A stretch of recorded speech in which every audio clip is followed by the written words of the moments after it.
In this tutorial, we're going to show you an easy method to connect your printer to the network by using the WPS method.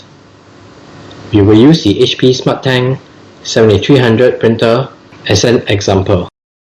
Here's the router that we're going to set it to WPS mode.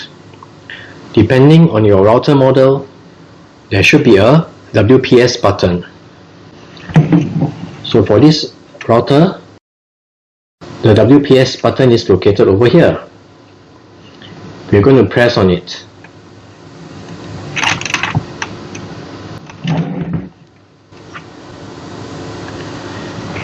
The router is now in WPS mode.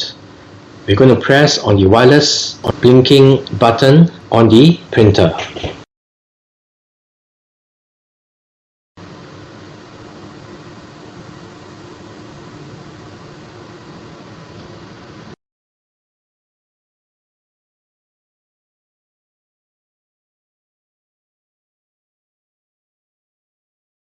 The wireless LED is solid, meaning that it has connected to the network.